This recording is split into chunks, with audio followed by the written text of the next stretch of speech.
constantly told that the biggest threat in America is Trump supporters, right? We're told that the danger is people wearing red hats, people flying American flags, people voting the wrong way. But the deeper you actually look at what's happening across the country, the more the pattern starts flipping completely upside down. You start seeing open threats against a sitting president. You start seeing homes being shot up for political beliefs. You start seeing organized groups physically block federal law enforcement. And you start seeing ordinary Americans forced to choose between their jobs and their beliefs. And the wildest part, the same people who spent years talking about dangerous rhetoric are suddenly very quiet. Let's start here. Hey, Don, I just want to straight up tell you this. Kill Donald Trump, his wife, and his kids. We ain't a part of it. He started this war with the Congress not even giving okay. Attack him directly, like aim for the White House or aim for Mar-a-Lago, aim for anything that you know Trump about. Trump Towers, fuck it all up. Okay? Aim for everything, all his golf courses, aim for everything that can hurt his pocket, basically. Aim for him and his family. Make him live through the fact that his actions caused his wife and kids to die. That's what I'm saying. He won't get it unless he goes through it, but please don't attack us. I voted for Kamala. I didn't vote for this buffoon. We ain't want no part of it. A majority of us didn't vote for him. He admitted it numerous times that he cheated and rigged the elections to win. Kind of like Benjamin Netanyahu and his father. How they got that shit started. These Polish fuckers that changed their name to sound more Jewish. Anyways, I digress. Yeah, that's just it. I want to throw my opinion out there.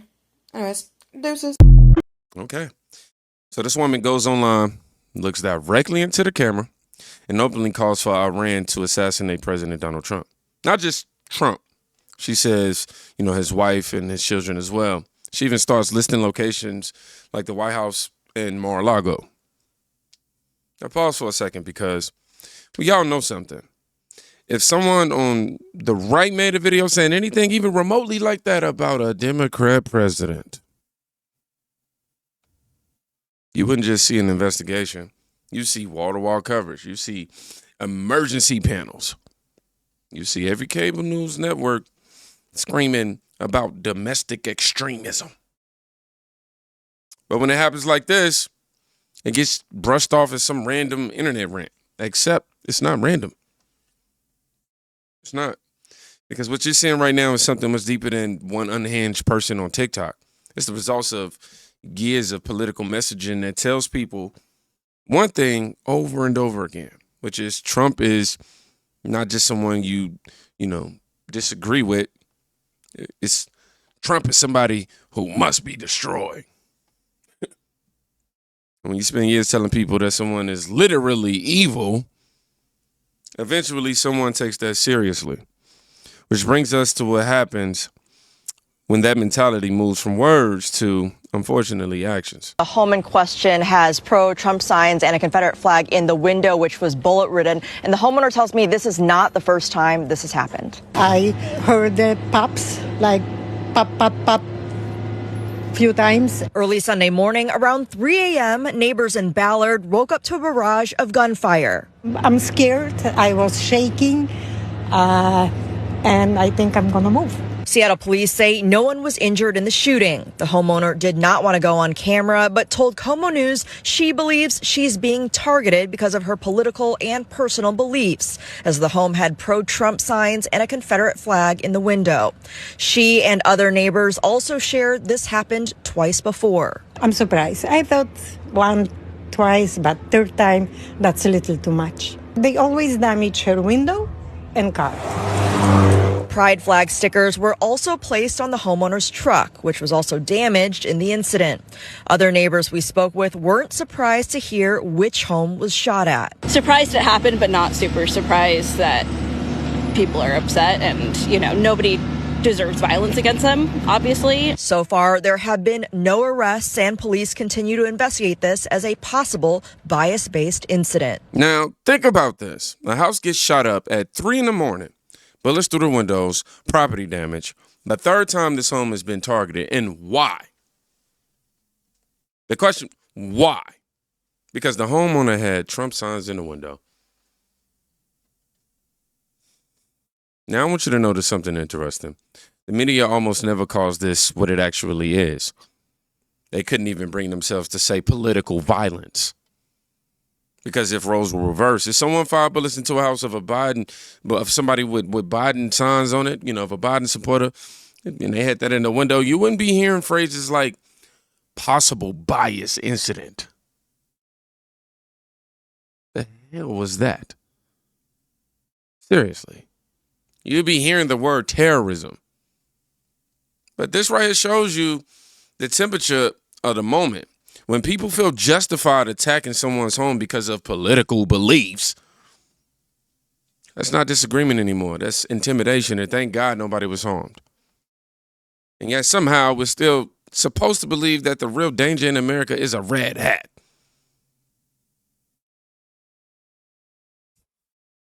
But it gets even stranger, y'all. Because while some people are literally being targeted for their beliefs, others are losing their jobs simply for expressing them. Is this hat worth the heartache? To me, it is. If that wasn't a condition of my employment, I'd be back to work tomorrow.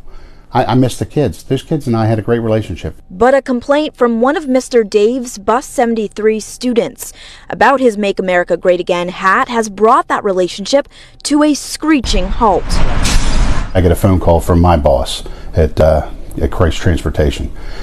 And she contacts me and says, hey, listen, I'm going to buy you a hat, an American flag hat, because the school district has deemed that they don't want you to wear the Make America Great Again hat. Dave Bonhoff, a retired Baltimore County police officer turned Littlestown area school bus driver, says he chose to walk away before afternoon drop-off, claiming the district and Christ Transportation violated his freedom of speech. There's nothing in this hat that says anything about partisanship. What do you say to people who may argue that the hat is pretty synonymous with President Donald Trump, a political figure? I would say that they're incorrect. I would say that making America great is what we should all strive to be. Anybody who doesn't want America to prosper, I take issue with them. Al Moyer, Littlestown area's superintendent of schools, clarified over the phone that Bonhoff was an employee of Christ Transportation, not the district, but that it was the district's belief that, quote,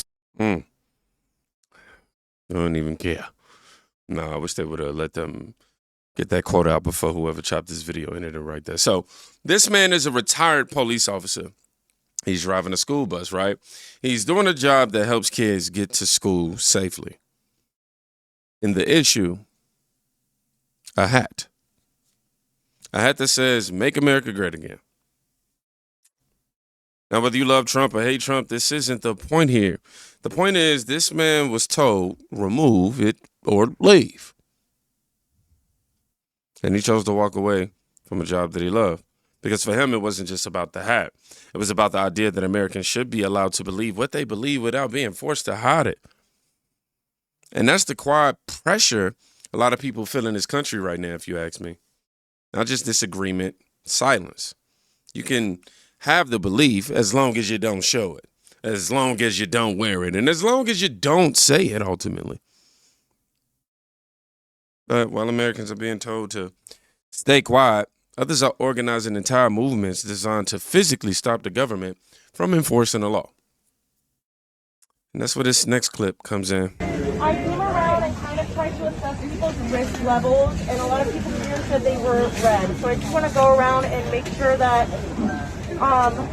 when I say like risk level, if you are red, you're willing to be arrested, there is a possibility of use of force, and you're probably going to face an end. If you're red, please raise your hand. Okay. For red, we really need to start packing people in close to the stairway walking close to the wall, like towards the. Look back here. Yeah. And like we need to start packing people in. If you are a yellow, meaning you don't want to be arrested, but you're willing to stay as long as you can, let me know. And if you're a green, that'd be good to know as well. So reds, I just want to make sure that you're packing yourselves in. They're doing so in the back as well. Yellows, it'd be good to have kind of support towards the front, but reds definitely need to be closer to the door.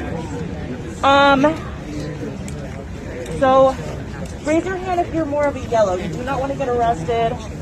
Okay. Yeah. Then definitely, I think, yeah, having support in the front and these sides here are great. But yeah, definitely we need more reds towards and pack in here.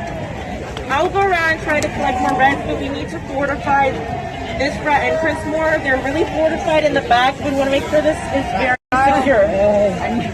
Hi, are you a red or are you just innocent? You are? Okay. Hey.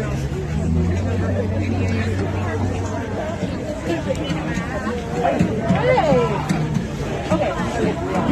Once all the reds are completed, I'm going to make sure that all of y'all have zero support. I just got in another city tower. So listen closely to what's happening here. They're organizing people into color-coded groups. Red means you're willing to get arrested. Yellow means you'll stay until things get heated. And green means you'll be there to film and support. Think about that level of coordination.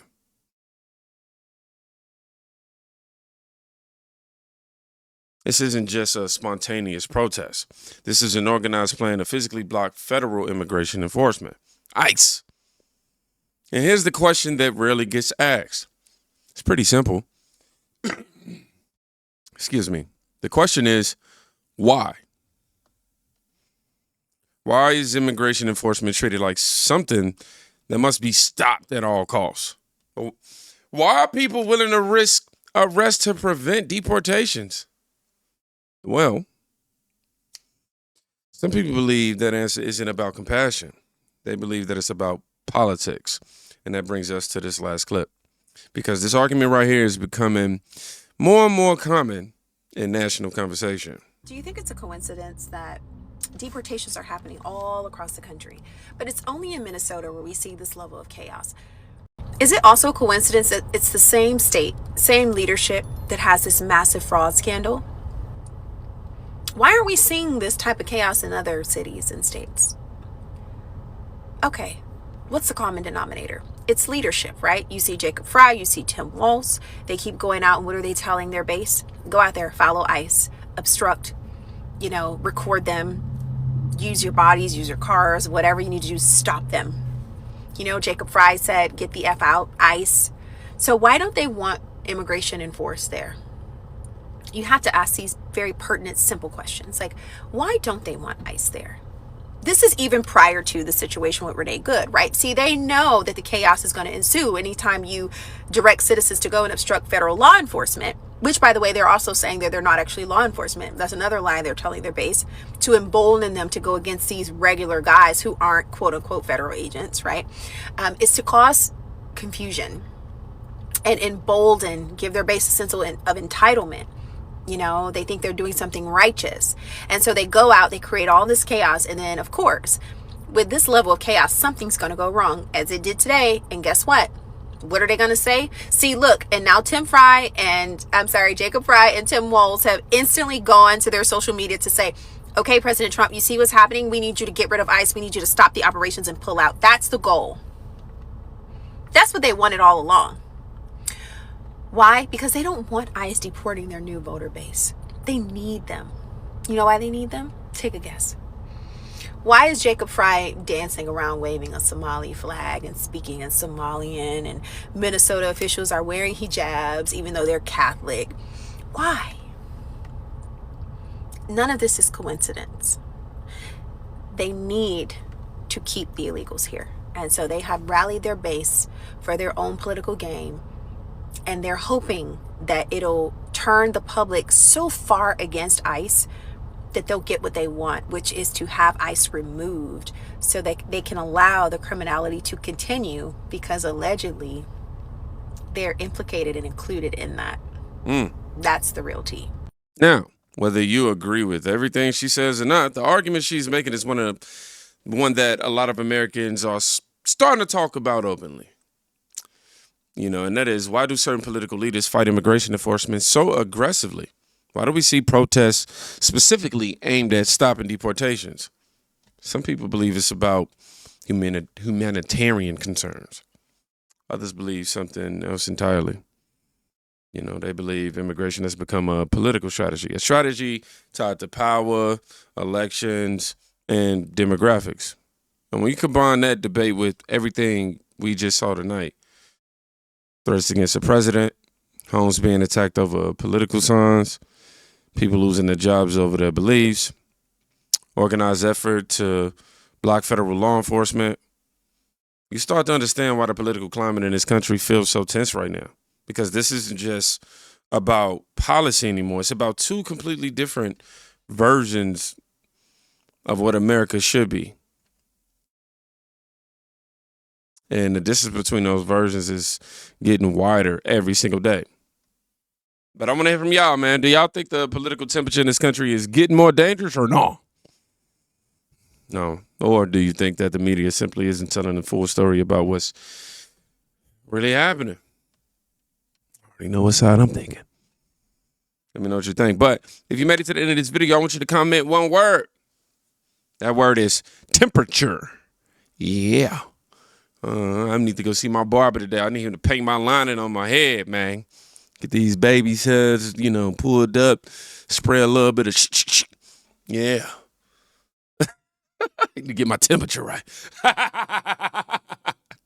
Y'all be safe. Go check on somebody today. You can quite literally be saving their life. Peace.